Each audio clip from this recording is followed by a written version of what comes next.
Kalaboso ang isang lalaki matapos mang-hostage ng sales lady sa isang mall sa Lipa, Batangas. 3 oras binihag ng suspect ang biktima na nagdemand pa ng media coverage. Nasa frontline ng balitang yan si Gary De Leon.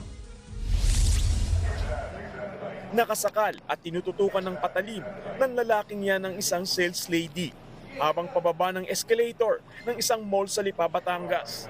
Nang makatsyempo,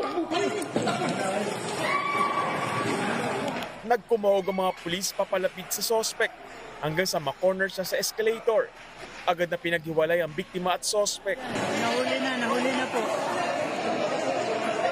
Walang kawala ang suspect ng pagtulungan na siya ng mga pulis. Yan ang isa sa mga eksena sa 3 oras na hostage taking.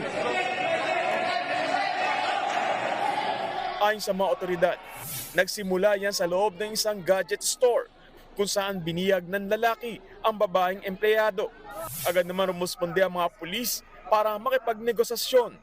Dito na raw sumigaw ang lalaki na may papatay sa kanya.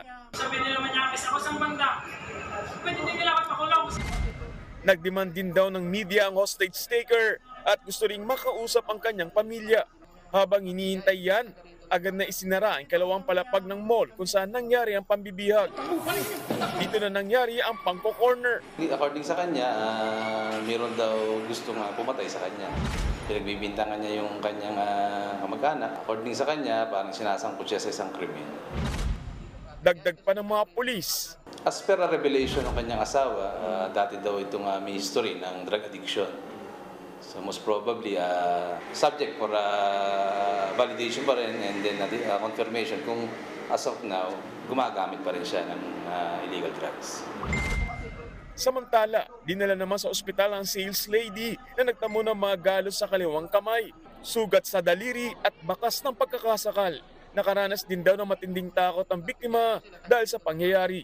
Sugatan din ang hepe ng Lipa Police Station matapos makipagbuno sa suspect. Sinampahan na reklamong paglabag sa Omnibus Election Code at illegal detention ang suspect.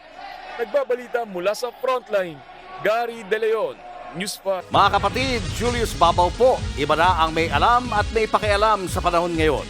Para sa frontline ng mga balita, mag-follow at mag-subscribe sa social media pages ng News 5.